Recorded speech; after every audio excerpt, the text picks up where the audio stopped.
Good morning, Bucknutters. It is Tuesday, September 23rd. Easier for me to say. 2025. I am Dan Rubin. This is the Bucknuts Morning 5 and Change. This podcast covers the national champions. We're again ranked number one. Good to be king. Two-man show today. The dean is busy getting his car work done, brake work. He drives very fast, so he's got to have good brakes to come to a complete stop, the dean. But Mark and I are going to try and handle all your infotainment needs today. First of all, you should have been here for the show before the show, where we discuss matters of current events. If you want to know what's going on, Google Youngstown high school football scandal. You'll probably be able to kill off your morning, maybe a few mornings. What is going on in Youngstown? Yikes. Across the board. But I'll tell you what's really going on. Ohio State is attempting to flip an in-state prospect named Jaden Williams. We've talked about him extensively. Garrick Hodge, our new guy, had some great information on him. Those of you that read the story Garrick did after Jaden visited probably got the vibe that Jaden could become a Buckeye. Emerging prospect. Mark will tell you all about it.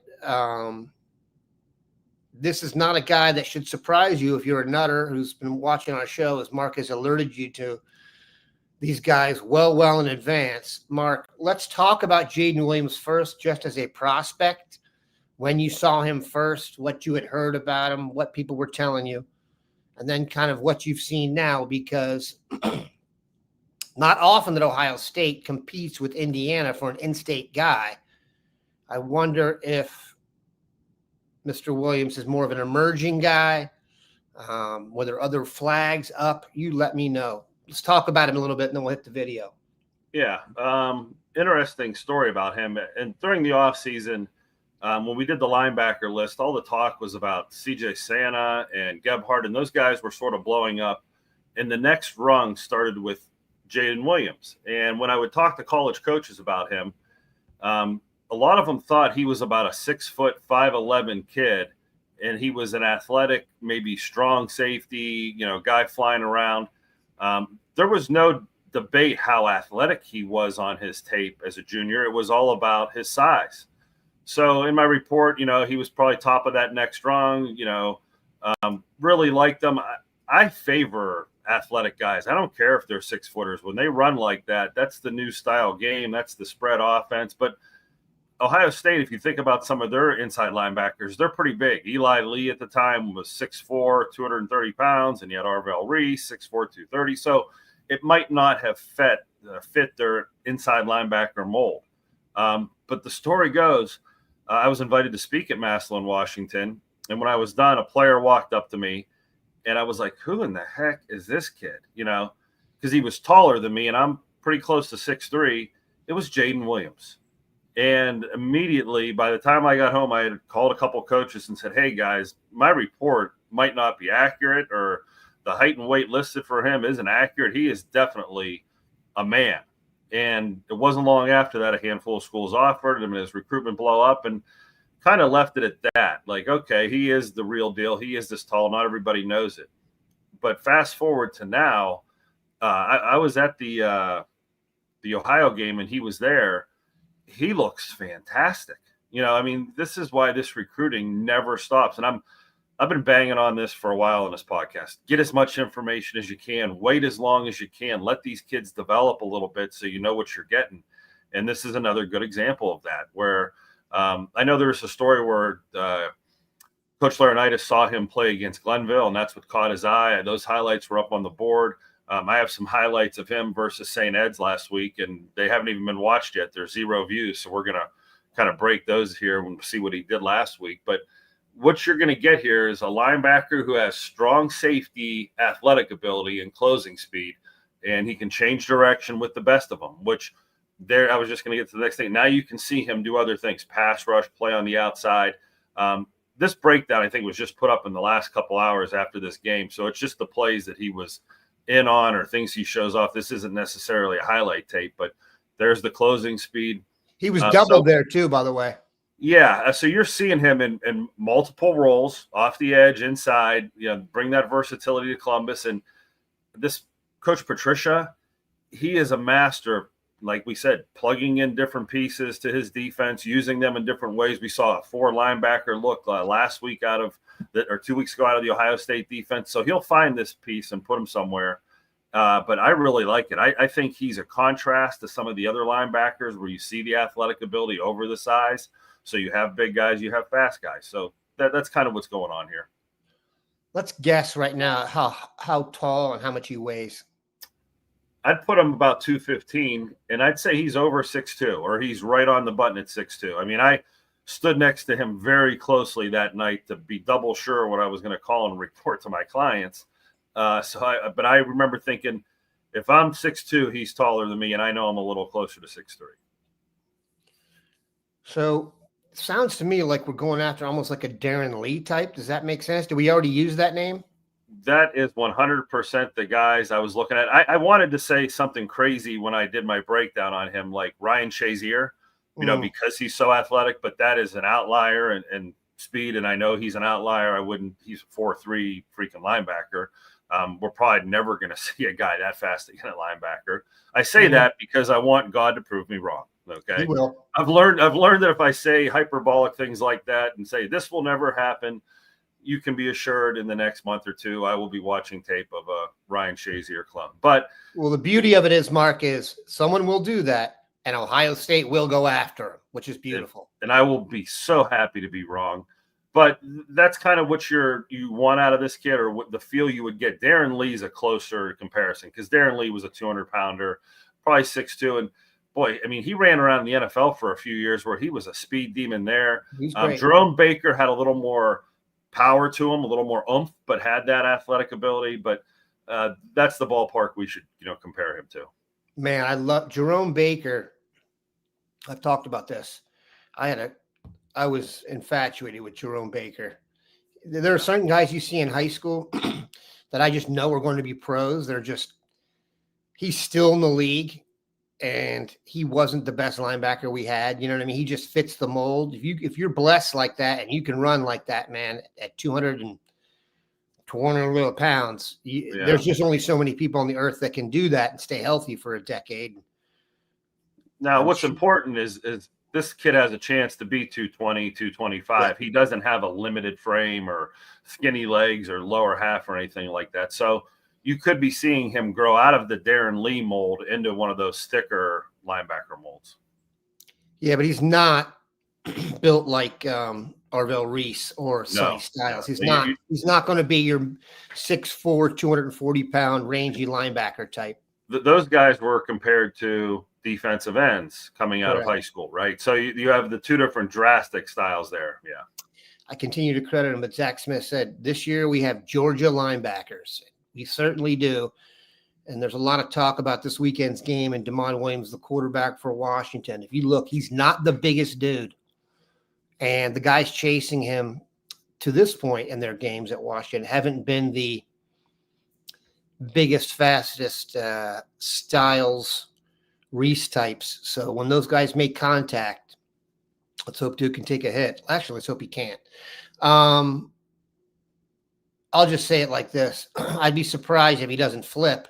Have you heard anything to let you think that he would stick with the Indiana commitment? Or I would think that part of the reason he was offered is because of Coach Nate Moore at Massillon and the amount of Ohio State players he has sent, Jaden Ballard, Tegra, Shabula. He is a friendly person to the Ohio State Buckeyes. I would think, without making any drastic predictions, that the Buckeyes are going to be in just great shape for this. This won't be an NIL thing. I mean, Indiana, hats off to them for having him committed because, he was a hot prospect, but he's going to be where he deserves to be. And listen, Indiana is threatening to become a football school. It's both a support of their football program and the fact that their basketball program is no longer what it used to be. At least it isn't now. All right, let's move on a little bit here and talk about the most recent commitment. And it's not that often that commitments surprise everybody on the beat. Maybe surprise is a strong word here, but Angelus Smith, younger brother of the great one and only Jeremiah Smith, 2027 safety, has committed to Ohio State, as he told Tom Loy, as he told others. It wouldn't feel right going anywhere else. Now, you're going to see the video and you're going to hear about Angelus Smith, and the first thing you're going to say is, well, he's not as big as his brother, and this is just an offer and a commitment based on keeping Jeremiah happy. Not true. Andrew Ivins, who is the head of recruiting for 24/7 Sports, is based in Florida. He updated us on this, said he's one of the most physical defensive backs in Florida. He has emerged as one of the better players down there. So this is not done out of, just trying to keep Jeremiah happy, like I said. But I will say this. When you're going to recruit now, the great receivers or the great players, and you say, well, we got Jeremiah. How did it work out for him? Well, it worked out so well. His brother's coming. So do you think he enjoyed it here? That's likely. So I'm going to bring some video up here, and Mark is going to let you know who it is. Talk about a free safety. He is in a different zip code. Yeah, he's only about 175 pounds, 5'11". I read the same thing you did about the reports on him down there being the real deal. And you see it on film here. He kind of reminds me of Jacob Witherspoon from Avon last year, where he's playing that over-the-top safety that can kind of roll down to play nickel. You see the hit here. This is his week 1 and week 2 highlights from this year, so this isn't like a big, giant package of 12 games from last year or anything. It's just what he's done the first couple of weeks. But he's not a rolled-up-in-the-box safety. He's more of a corner at safety. You see the hitting ability, which I think Andrew Ivins pointed out, which I was like, okay, let me see at 175 pounds what kind of a thumper he is. Now, he's still young. He's still going to go into the weight room. I don't see him ever getting on the field at that weight at Ohio State. I think you'll see him around 190 pounds eventually. At least. Yeah, I was going to say, like, Ohio State knows something here about this kid that, hey, there's development on the line. And then I haven't pointed out his speed yet, but you can see he has the over-the-top speed to run things down. He's not a pure corner, but he is probably your free safety roll-down type. And, there's about the third time you've seen him kind of sacrifice his body on a hit, and he was about to come in there and do it again. So if you are going to be undersized, if you are going to be that guy, you have to hit like a ton of bricks, and you've got to bring it. We're seeing that. I see Bryce West. There's some comparisons to make. He's not I was thinking even McNutt, but McNutt may have been a little longer and more explosive, but also a little more developed. And I was watching McNutt senior film, not his, junior first couple games. Let's just say this. I don't want to make the comparison that everyone does to the undersized guys, but Antoine Winfield Jr., they got cement in their pads. I used to say, like, they'd go hit somebody and it would alarm you because they're such tough, smaller guys. This guy comes to hit. He is playing in a straight line, which you like. John Gorby makes a great point. I think he's eventually a nickel safety, maybe early down nickel, because you want to play him a little closer to the line of scrimmage, maybe because he's such a good tackler. But even if he was a nepotism poll, if you're going to nepotize, this is where you do it. I mean, if you're just gambling on the future, I'm definitely an apple tree guy. I like NFL parents. I like NFL brothers and sisters. Once you hit the genetic lottery, you want to play as many tickets as possible. And I really do honestly think it helps in recruiting that you can now say, look, we've got the biggest star in the sport. He loved it here. He's benefit. I mean, Jeremiah Smith has brought a lot to Ohio State's program, but and I'll add to that. The nepotism thing was obviously going to come up because he's a younger brother, but how dare us compare anybody to Jeremiah Smith, even his younger brother? And I think when your older brother sets the bar, is like, hey, I'm the best freshman in the country, I'm the best receiver in the country, and my younger brother's coming and he's going to be the best at everything he does. How about if his brother's just a normal good starter, and doesn't have to do it till his junior year? He doesn't have to be Jeremiah Smith and be this 1 in a million type player, okay? Because most kids that come to Ohio State are going to take a couple of years to get on the field. So I think there's going to be a chip on this kid's shoulder because he's going to hear this from everybody. And I love players with chips on their shoulders because this game isn't always about talent. It's about motivation, desire, heart, all that other stuff. But, yeah, I think he's going to have to play that card and, use it to make him a starter. But just because his brother's so great, I think it's unfair that we compare him to his brother. His brother's 6'4". This is just a totally different athlete than his brother. His brother is not going to shoot up to 6'4" in the next 6 or 8 months. Maybe. I'm kidding. But Andrew Ivins, I know what you're saying. Yeah. If you read Andrew Ivins' report, he talked because he covered Jeremiah, I think since 8th grade, and documented how he grew. And really, Andrew was the first person to put Jeremiah number 1 in the class and stuff. And so he knows what he's talking about for sure. Very interesting. And as someone who sent my son to the same school my elder son played at, it definitely greases the skids for the kid when he gets there. He's going to know where everything is. Everyone's going to know him. There's going to be no transitional college phase for him. He's going to be able to hit the ground running. I'm sure he'll be an early attendee. So, look, man, the Bosa brothers, going for best brothers in OSU history, someone said here, the Bosa brothers. I'll tell you what, bummed out for Nick, tore his ACL over the weekend. He was walking off the field. I don't know if anyone saw this, and he must have had family or friends in the stands, and he went like this, which means I thought, scope, I'm going to get the scope, and he went like this. Because then I was on the thread on the front row. I was wondering, this is kind of a ridiculous question. Do they now have MRI machines in the blue tents? That was my question. Do they have some kind of open MRI where you can go in there and get a quick scan? And unlikely, but as many of our pseudo athletic trainers and doctors on the board said, a good sports doc right there can feel your knee. And if you have a torn ACL, you're toast. So it's a bummer. I also had this discussion with somebody, and this is interesting.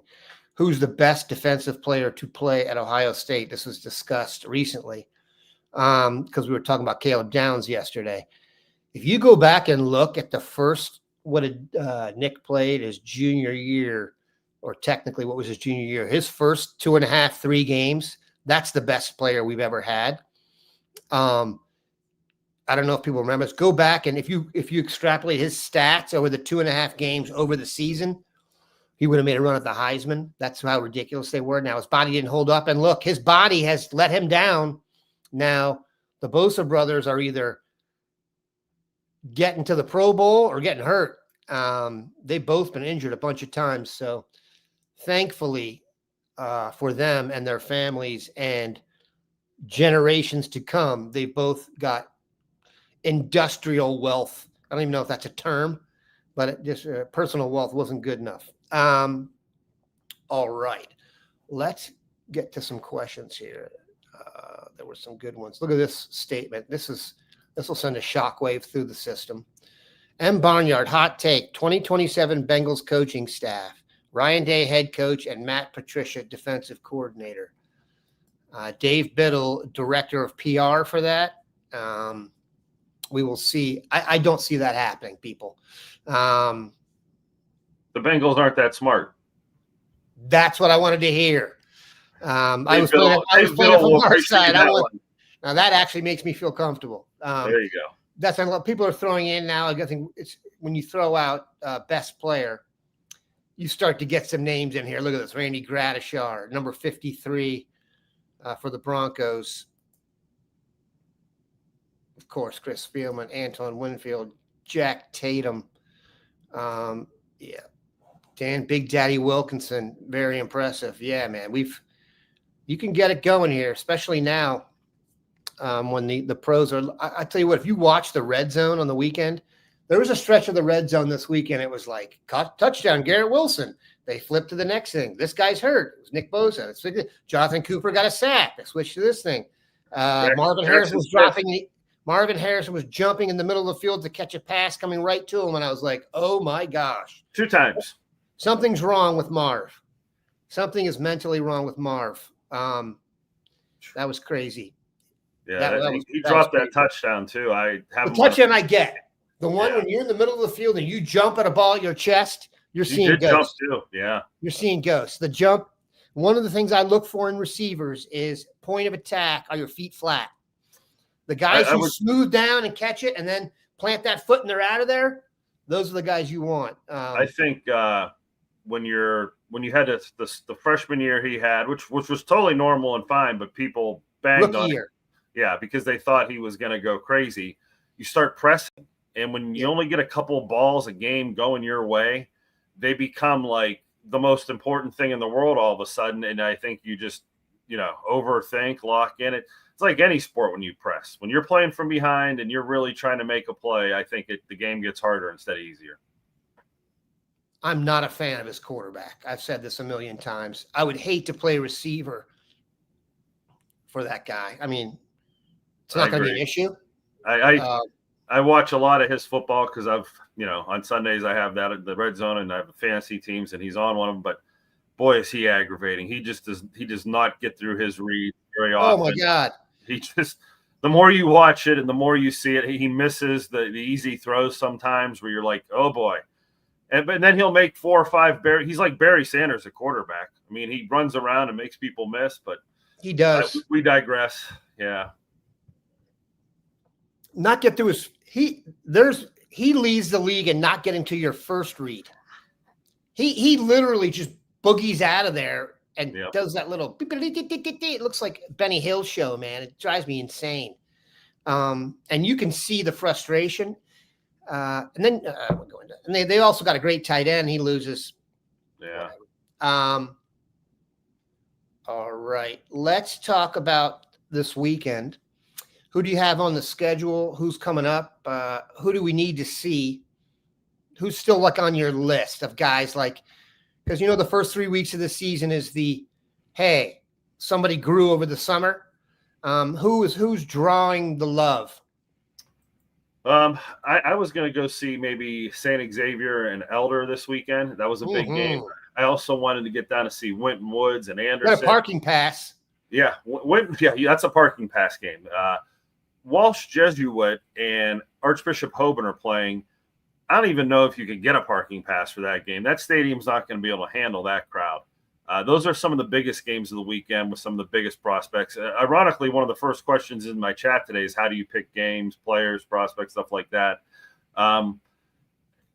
There's a running back coming to Canfield this weekend from Hickory over in Pennsylvania who has an Ohio State offer. He got it last year as a sophomore.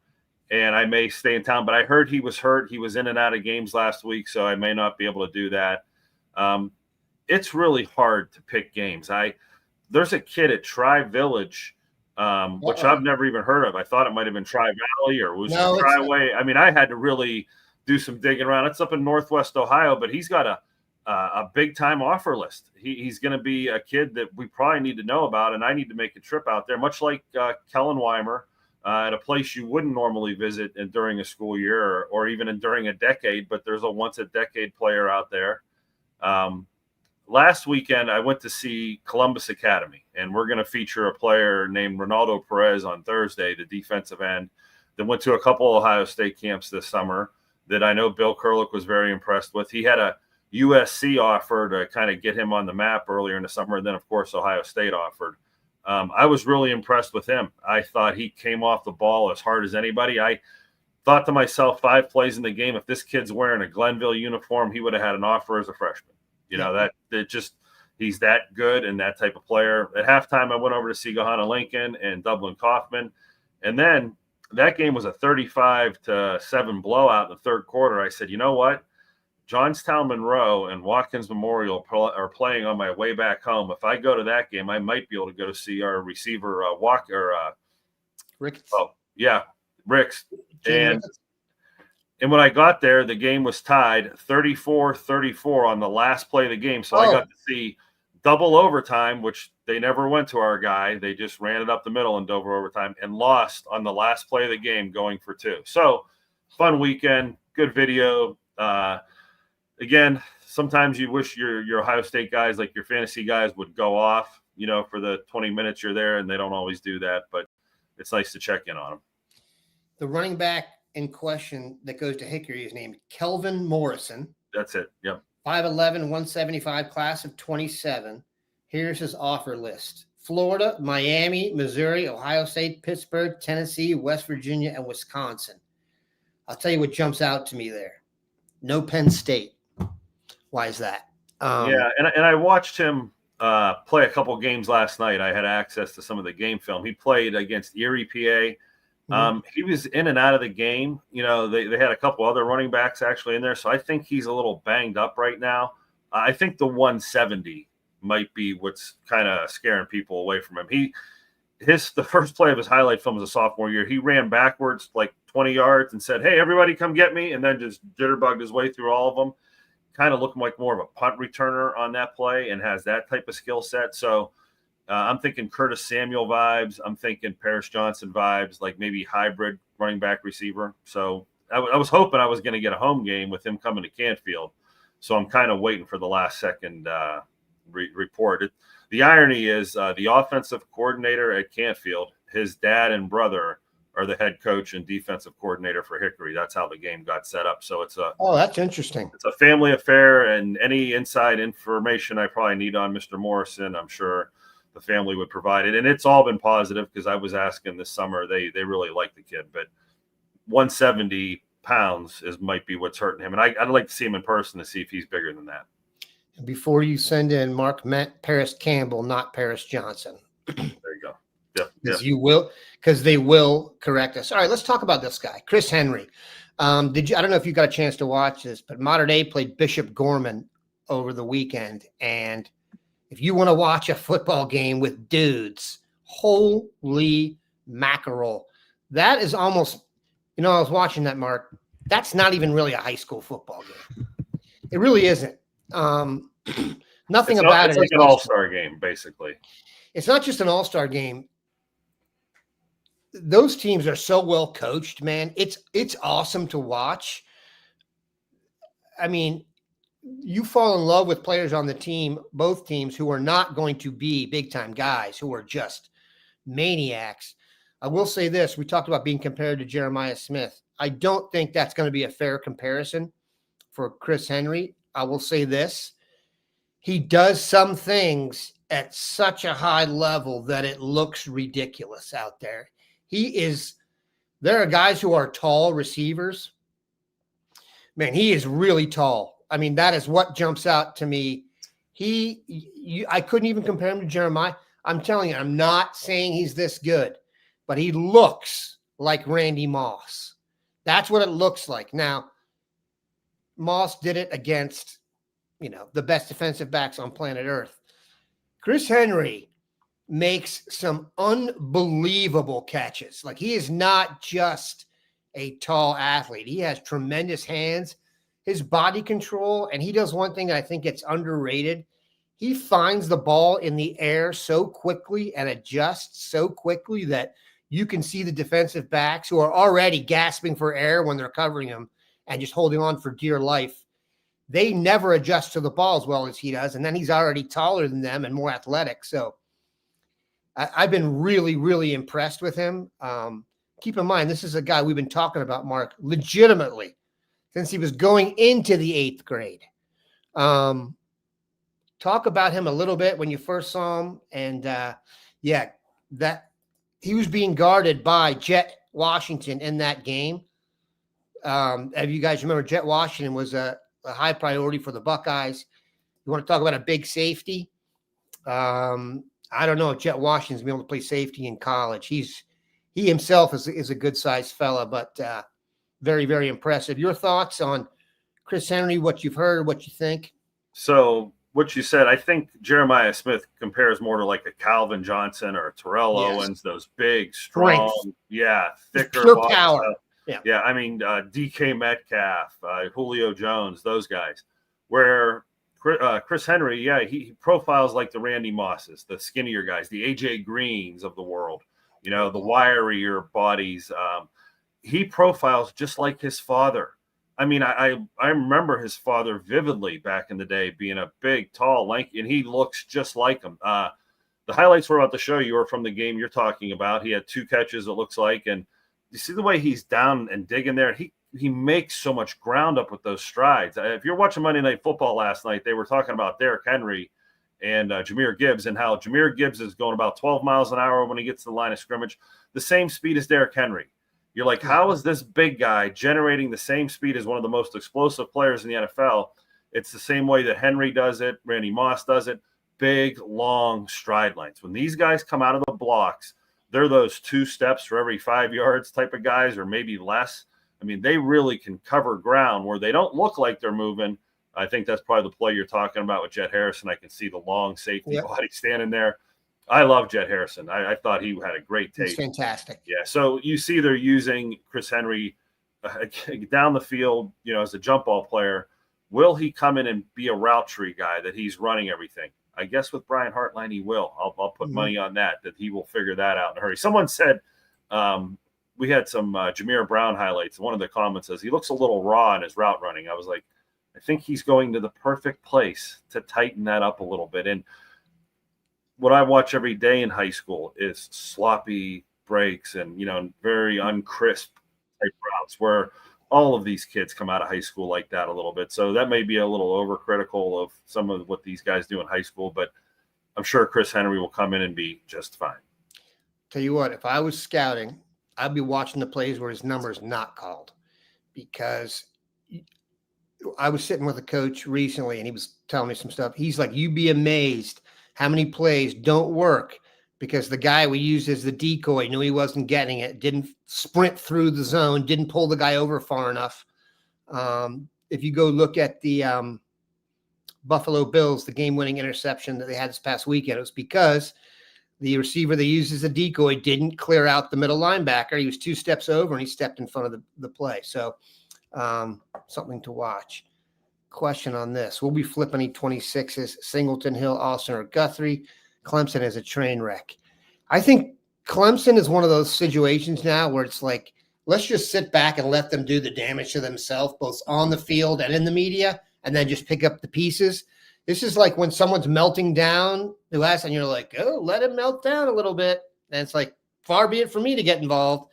Yeah. Let's just let Clemson melt completely down to a puddle of whatever they are. And then if, Adam Guthrie wants to join that team, he'll get the opportunity to do so. Again, transfers and flips are different now. There is a component that there may not have been at other times. What's your vibe on that, Mark? If you had to bet right now, how do you see that working out?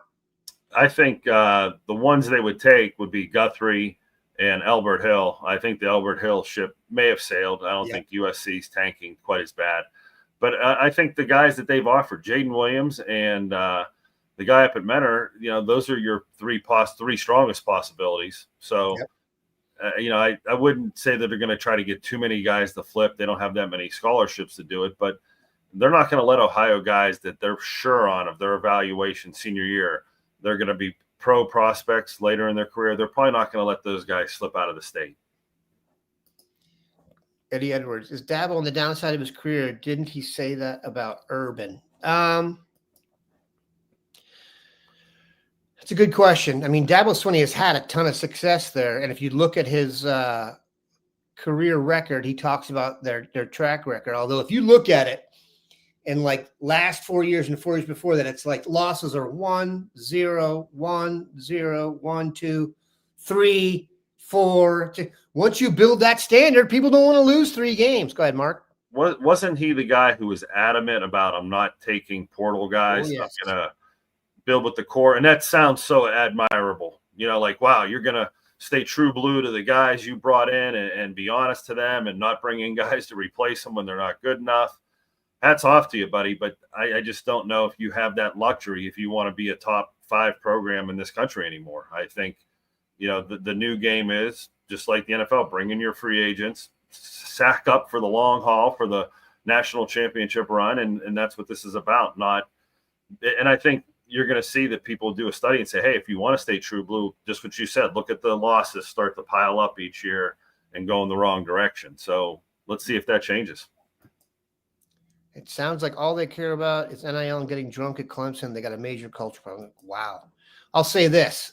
When I was a young college off season, I would live in Hilton Head with my friends, and the South Carolina Clemson rivalry is strong. And the bumper sticker you'd see everywhere was "All dirt roads lead to Clemson," whatever that means. I don't think it's a compliment. Yeah, they're in trouble. And here's another thing: if you have 4 first-round draft picks on defense, I should be able to watch the game and know who they are without like use of a program, especially for someone who's scouting for the future because their season's over in the NFL and they need defensive players. There's not one person on Clemson that jumped out to me. I know some people will tell me I'm wrong on that, but there's 2 guys on Ohio State definitely on defense that I would take over anybody on Clemson. In fact, I'm going to make a call to Jerry Jones after the show. I really think the way to fix the Buckeyes is the Caleb Downs, Arvell Reese program. We got 2 first-round draft picks. Thank you to the Browns for beating the Packers. Let's get them out of there. Who says they have 4 first-rounders? There is a mock draft up right now that Dave posted it from CBS. That what's interesting about this year's Ohio State team, it's not going to be that much dissimilar than last year's team. We may not have as many guys drafted, but if you look at, and I know the mock drafts are not gospel, I get that, but they've had Sonny Styles, Caleb Downs, Arvell Reese, Carnell Tate, Max Clare, and Caden McDonald have been mocked in certain mock drafts. There may be a chance that the CBS mock draft you have up right now has the Cowboys getting Caden McDonald with the 30th pick in the draft. And if that happens, I may have to resurrect the Dwayne Long naked jaunt through the area because that would be tremendous. All right. Why do you think Arvell Reese does not come back next year? Mark? Who said that? Who said he's not coming back? Me. Oh, he's going to the NFL. I was going to say probably because he's a first-round pick. Correct. And I think Ohio State in this day and age can match 3rd rounders and 4th rounders all day long, match the money they're going to make in the NFL and entice them to say, hey, come back and get 1st-round money. But I think once you reach 1st-round status, it's hard to keep you. Now, if there's some weird thing where you lose to Michigan again and you don't get a national championship and you really want to come back and do it next year, is the only gravitational pull to pull a 1st-rounder back to the team where his heart is telling him something else. But how many people could say a 1st-rounder is going to come back and play an extra? We haven't seen that happen on any team yet, have we? A 1st-round pick says they're going to stay an extra year. I mean, to move from 30 or the 20s up to the teens or the 10s. So you're going to hear that discussed about Arch Manning. I don't know if he's going to be a 1st-round pick, but Arch has a little bit of, I would say, a cushion or a safety net, given that everybody in his family does TV commercials, so that the financial impetus is not as much for Arch. Although Arch, shed no tears for Arch.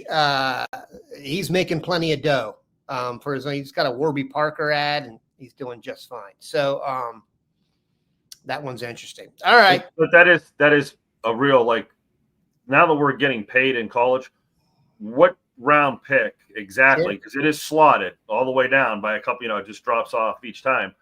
Where does college money match NFL money, where there is the rub of, well, I'm going to make the same thing staying here, I might as well stay? So are we 2nd round yet, or is it 3rd round still? So, Eric, I'll leave you with this. Eric Turnbull, I hate to see them leave early, but it does help keep recruiting top tier, double-edged sword. I do not find this to be a double-edged sword. This is a single-edged sword, and you better have guys going to the NFL early, because I'm telling you this, and you know this, and Mark will tell you this. There was a time about, I don't know when this changed. There was a time we used to get to break all the commitments and stuff like that. And then guys started doing it themselves and making the little speech. And then the speech changed to, for the next 3 years. They didn't say the 4th year because they expect to, in 3 years, be leaving for an NFL city. And then it became next 3 or 4 years, and so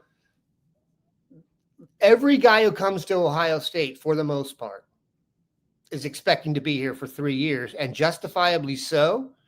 And if you're here for your 4th year, usually there's an extenuating circumstance. You're coming back for the national championship like that group. You may have gotten injured. Maybe you hadn't gotten as much burn here. But the guys who are elite and get picked in the top first round, or let's say the top 15, hard to keep them in town. All right. That was fun. Charles Parks. I believe Arvell Reese needs to stay one more year after starting just one season. I've watched a lot of games this year, and if I was an NFL team and you asked me who I wanted to be on my team, Arvell Reese would be among the first 10 players. Versatility is the key these days, and let me just tell you something. There are very, very, very few 6'4", 243-pound people walking the earth that move like that and that arrive in a bad mood when they hit you. So this is me possibly trying to get Arvell Reese into the draft for the Cowboys. Maybe. I don't think he's going to need my impetus. Mark is going to have great stuff for you coming this week. Got plenty of more videos. Garrett's been out on the road. Bill's got stuff for you. So we've gone over the 40-minute mark. The last minute was free. Have a good one.